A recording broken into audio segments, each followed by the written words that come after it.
RJ Choppy with some NFL offseason overreactions or not. All right, boys and girls, overreactions or not, the Dallas Cowboys missed their opportunity. Another opportunity, I should say. 2? Like make up ground, catch someone? Yeah, because San Fran is taking a step back. Yeah. They had free agency. They didn't do anything in free agency. No one's going crazy over the Packers. It still feels like, they're screaming for a receiver over there. They missed another opportunity in free agency basically to improve their team, get better for next year, and plug holes pre-draft. Yeah, probably, yeah. I mean, the biggest, there's just a couple. Dre Greenlaw, I was interested in. They were interested in. They didn't get that done. I wish they would have been interested in Cooper Kupp. I think I would have probably paid the 15. I know there are a lot of people that wouldn't. I know you wouldn't. I don't know if you would have. No. So I don't know how much it's kind of the expectation. So I guess I've just resigned myself to the fact that I know they're not going to be active enough to where I would feel that way. I'm going to really feel like they missed an opportunity if they do something wild in the draft and prioritize like a running back at 12 or something like that. So I'll say overreaction for now because I need to see what that draft looks like.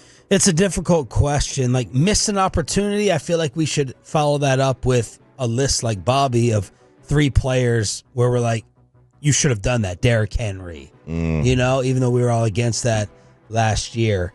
Did the Cowboys do more this offseason than last offseason? Like, has this been a more productive offseason? Yes, of course it has. It's been a lot of volume. Are they better than the team that ended last year? How would you answer that question? Are the Cowboys better right now? In fact, make them healthy last year. Yes, they're better than they were at the end of last year. Yeah, they are. Missed an opportunity. I'll say it's not an overreaction because, to my knowledge, you still have like $40 to $50 million, and you could have taken a bigger swing somewhere. Like, would I do like a Tyreek Hill deal? Would I have done the Cooper Kupp deal? Would I have traded that and given DK the money? No. But if you do it, then you are going for it. Right. That you are. And my most disappointing thing about covering this team right now, like, I wanted to do national TV or national radio. Oh. Well. And then when you come here, you're like, okay, this is basically national. Mm-hmm. And when I'm coming to work on the home of the Dallas Cowboys, never did I think that I would have this feeling of going into a year and you're just middling. The hype factor's not there. Yeah. The Cowboys aren't going to make a big splash. The Cowboys aren't, they're going to totally kick their substance versus style. The Cowboys, with the way they talk and do media, are all about style. None of their actual moves are about style. It's about boring substance, cap-saving draft. And it's just, it's boring. It's boring right now to cover, in my opinion, the Dallas Cowboys because of just lack of excitement heading into a year. Well, what did you grow up with the Dallas Cowboys? Deion Sanders, Charles Haley, like they're always doing this. Oh, they're going to go. Yeah, they're going to do everything. What if there's a big name out there? Yes, project him to the Cowboys because Jerry's going to want him. And now they still project him. They just do it knowing that it's not going to happen. The Lakers, the Yankees, and the Cowboys, like, you're always afraid of them. You always know they're going to be looking under a stone. I'm talking about with George Steinbrenner. I'm talking about with Jerry Buss. They're doing it still in L.A. with not to be mentioned. And then Jerry Jones. And Jerry Jones has punted on that George Steinbrenner, Jerry Buss aggressiveness. Yes. But it's not an overreaction to say the Cowboys missed an opportunity. Like, is there a glaring one?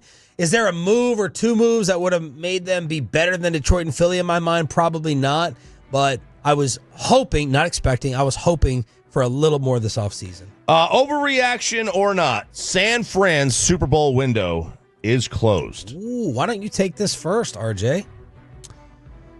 I think with the current, not with Brock Purdy, it's not, right? It's not closed in terms of his entire tenure.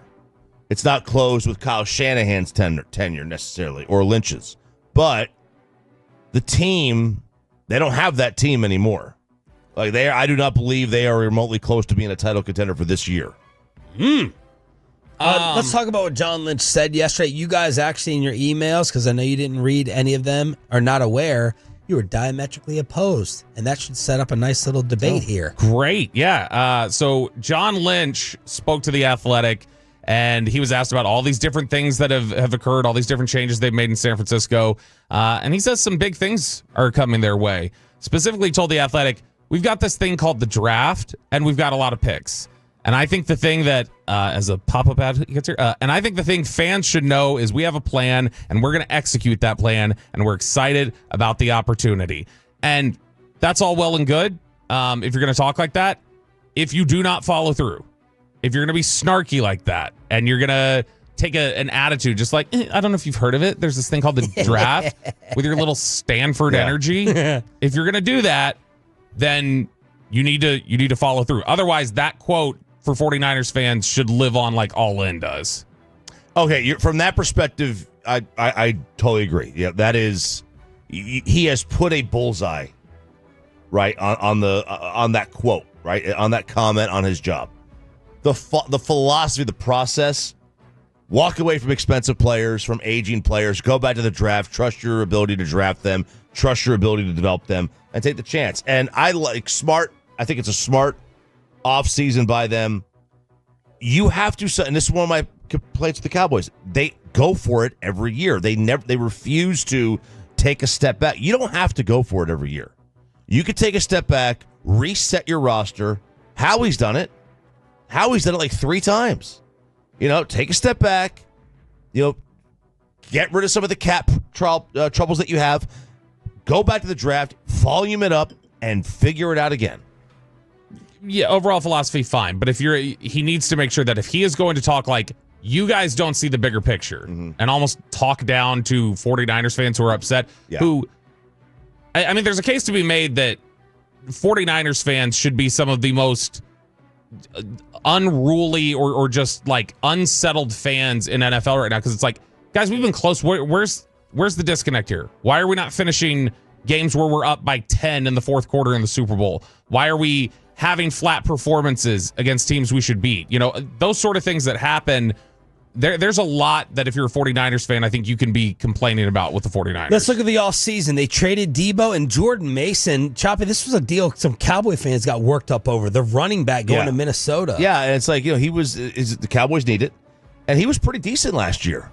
Really good. I think it was like 5 a carry. Kyle Shanahan still clearly just pissed off about him disclosing injuries. That's what got him traded out of San Francisco. So, and that was basically for nothing. Like, you could get somebody like this. You needed bodies at the position. He's young enough, too. They released Hargrave, Malik Collins. Yeah. Remember that name? Leonard Floyd and Tabor Pepper. Signed elsewhere. Dre Greenlaw went to Denver. Travarius Ward to Indianapolis. He took a little shot.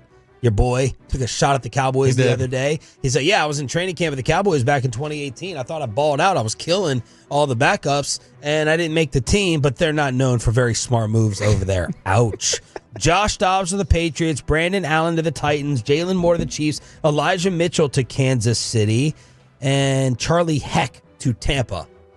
And, of course, as many people are starting to dig a San Francisco grave, especially after they pay Purdy, this is the one year you don't play them in the regular season, of course. All right, so the question was what? Their Super Bowl window is closed. Like, again, not with Shanahan, not with Lynch, not with Purdy, but like next year, are they a championship contender? I don't think they are next year, but I don't necessarily think their window's closed because they've had a couple down. I'm saying they're moving to a new window. They've had a couple valleys or whatever, but I think it'll be a quick reset year, and I would imagine they're going to be back. So weapons-wise for them, it'll be Ayuk, Kittle, Pearsall flashed. I'm going to say it's an overreaction. Jennings going to be still there? I know what joke you're going to make. Just whatever. Muzzle flash. I'll say it's shut up, Bobby. I'll say it's an overreaction. Okay. And that Sam Fran will still be a player. I got to see him completely dead, completely knocked off before I bury him. Yeah, I think they're done for this year. I don't think they're a contender this year, but they'll be back. I have no doubt about that one. Aaron Rodgers would have put Minnesota over the top. Overreaction. In the NFC. Overreaction. Overreaction. Like, very easily overreaction. I mean, they were just I didn't see anything last year with Rodgers that was like, oh yeah, that guy's so much better than what Sam Darnold's given you. I agree. I mean, I think he still can play, but I don't think he's an over the top piece anymore. Overreaction or not, the Chargers missed a chance to catch the Chiefs by basically doing nothing in free agency. I haven't even. Yeah, I mean, I don't have even. They any re-signed Khalil, Mike Williams, and they basically traded out Dobbins for Najee Harris. That's pretty boring. I know they lost. Who all did they lose? They lost Poona Ford, I think. They lost Poona and they lost Joey Bosa. Now, well, and there's rumors that they're back in on Keenan Allen. There could be a Keenan Allen reunion there, so they're going to do that. But they did get Mekhi Becton, who was good for the Eagles during the Super Bowl run. He switched to guard, right? Yes, he did. Otherwise, it's been pretty empty for them. Yeah, they probably missed an opportunity to boost themselves a little bit. I think they did. I mean, I thought the Chiefs were. This is as right for the picking as the Chiefs have been, and you got to compete with them. I mean, you got to play their game. Overreaction or not, Philly should not be the favorites in the NFC next year. I'll say it's not an overreaction on a technicality. I would still have Detroit with them or maybe even above them. Yeah. Because of Hurts. I still have a Hurts question mark. Now, unfortunately, Jalen balls out in Super Bowl, so he has stepped up in the biggest game that there is. But I'm not convinced that Philadelphia is definitely better than the Lions. Yeah, they lost some guys. With a regular season game. Yeah, they lost some guys. Yeah, I mean, I would, if I had to make a betting favorite. And the Lions lost coordinators.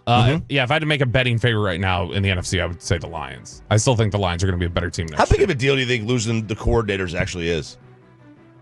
I mean, when you don't call the plays. We're about to put that RJ Choppy theory to the test. That coaching is overrated. Because they're a good roster. Like, that roster should be able to just line up and beat you. But, yeah, you get to these big games, then. Is it just clear-cut 1-2 in the NFC and then a plummet off the cliff? How much is Washington actually improving with Debo and different things like that? How much does Jaden Daniels take a second-year leap? Washington very easily could be, I think, in that mix. It's dependent on how many of those things click into place that they've acquired. Overreaction or not, the Raiders are going to be worse with Pete Carroll. Oh. Like for the next year? For this year. Overreaction. They can't be worse than they've been. Yeah. They're going to end up with Russ. They are. Oh, no, I'm sorry. They already got a quarterback. Gino. They got Gino. Oh, yeah. They'll be better. Yeah, Gino will make them better. Pete's one of those, I don't care where we've been, draft a running back at 12. I got to establish the ground game. Everyone thinks Genty is going to the Raiders. Now everyone's mocking that. Yeah, because, I mean, that's clearly the style play. We've heard about that Schottenheimer tension. Brian Schottenheimer joked about it in Indy. Pete Carroll wants to run the ball. And look, man, what Pete Carroll did with Gino in Seattle was impressive. Like, Geno Smith, one of those backup resurrection quarterbacks. I like him. They're going to be better. Yeah, I like Gino. It was weird. They got Mostert.